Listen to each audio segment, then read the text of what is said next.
अमरावती शहरात गुरुवारी घडलेल्या कोल्ड ब्लडेड मर्डरचा अखेर शहर गुन्हे शाखेच्या पथकाने कोणताच सुगावा नसताना मूळ आरोपीचा शोध घेतला। सैन्य दलात असलेल्या ओळखीच्याच मित्राने मित्राचा प्लॅनिंग गेम करून टाकला होता। 5 लाख परत मागण्याच्या सततच्या त्रासाने मित्रापासून सुटका व्हावी या इराद्याने मृतकाला अमरावतीत आणले होते। त्याची तोंड दाबून हत्या करण्यात आल्याची पोलिसांना आरोपीने यावेळी कबुली दिली आहे।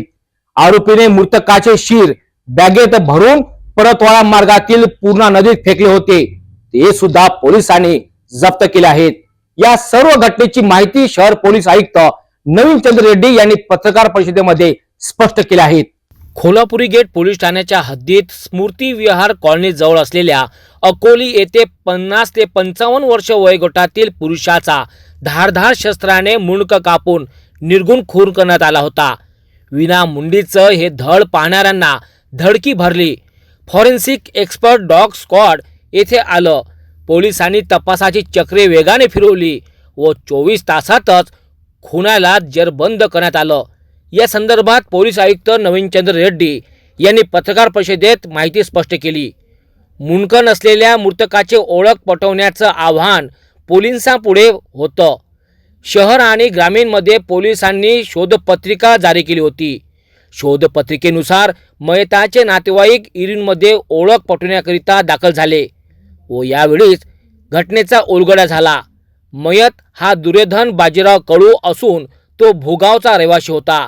सावकारी त्याचा व्यवसाय होता। निकेतन रामेश्वर कडू याने दुर्योधनकडून 5 लाख रुपये उसने घेतले होते, त्यापैकी 2.5 लाख रुपये त्याने परतही केले होते। परंतु सततच्या तगाद्याने निकेतन कंटाळला व दुर्योधनचा त्याने काटा काढला। अक्षरशः दुर्योधनची मुंडक कापूनच बॅगमध्ये ठेवलं आणि पूर्णा नदीत नेऊन ते फेकण्यात आलं। आयोजित पत्रकार परिषदेत आमच्या प्रतिनिधींनी इतरही विषयावर पोलीस आयुक्त नवीनचंद्र रेड्डी यांना प्रश्न केले। समाजामध्ये तेढ निर्माण होणारे मेसेज फॉरवर्ड करू नये असं आवाहन पोलीस आयुक्त नवीनचंद्र रेड्डी यांनी नागरिकांना केलं आहे। कोल्हापुरी गेट पोलीस स्टेशन मध्ये जो खुनाचा गुन्हा दाखल झाला होता, ज्याच्यामध्ये एक डेड बॉडी मिळाली होती, ज्याचं शिर धडापासून वेगळं कापण्यात आलं होतं। ह्या घटनेची जी आहे 24 तासात उकल करण्यात आलेली आहे। मयत व्यक्तीची ओळख पटली असून त्याचं नाव दुर्योधन बाजीराव कडू, राहणार भोगाव, तालुका अचलपूर असं आहे। आणि संपूर्ण तपासामध्ये कोल्हापुरी पोलीस स्टेशन, क्राईम ब्रँचचे अधिकारी तसेच ग्रामीण पोलीस स्टेशनचे ग्रामीणचे जे आहेत अधिकारी कर्मचारी यांनी तत्परतेने या गुन्ह्याचा छडा लावलेला असून सर्वांच्या मदतीने जो आरोपी आहे निकेतन रामेश्वर कडू हा त्याच गावातील असून त्याचा परिचयाचा होता। आणि प्राथमिक माहिती अशी आहे की ते पैशाचा जो व्यवहार होता त्यांच्या आपसातला घेण्यात देण्याचा, त्याच्यामधून काहीतरी वाद निर्माण झाला आणि त्यापोटी त्यांनी त्याचा जो आहे त्याला गावाकडून इकडे आणलं होतं मोटरसायकलवर बसून, पैसे देतो असे सांगून। आणि अशा ठिकाणी जो सुनसान जागा होती त्या ठिकाणी घेऊन जाऊन त्याचं जे आहे खून केला त्यांनी आणि त्याचं धड शिर वेगळं केलं आणि त्याचा शिर जो आहे पूर्णा नदीमध्ये पात्रात वेगळ्या ठिकाणी जाऊन टाकलं होतं। आता सर्व गोष्टीचा रिकव्हरी झालेली आहे आणि उर्वरित जो तपास आहे तो करण्यात येत आहे। यासोबतच शुक्रवारी बडनेरा पोलीस स्टेशनच्या हद्दीत बेलोरा ते दाभा दरम्यान एका नाल्यात मानवी सांगाडा सापडला।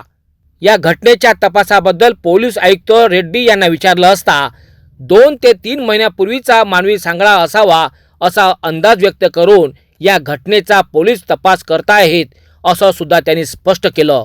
तर आता परत शहरांमध्ये खुनाचं चक्र चालू झालं। आता या एका केसला तर तुम्ही त्याचा लावला सोशल मीडिया, त्याच्यानंतर बडनेराला सर सांगाडा सापडला, त्याबद्दल काय म्हणाल? बडनेराला जो सांगाडा सापडला तर त्याचा पोस्टमॉर्टम झाल्यावर कळेल काय काही मिसिंग केस वगैरे गुन्हा दिसतोय का सांगाडा फ्रेश दिसत नाही आपल्याला, म्हणजे 2 महिन्यापूर्वीचा वाटतोय। काहीतरी कुणी बरेच कारण असू शकतात, मागे पण असे उपाशी व्यक्ती किंवा दारू पिलेले व्यक्ती सापडलेले आपल्याला मिळालेच आहेत।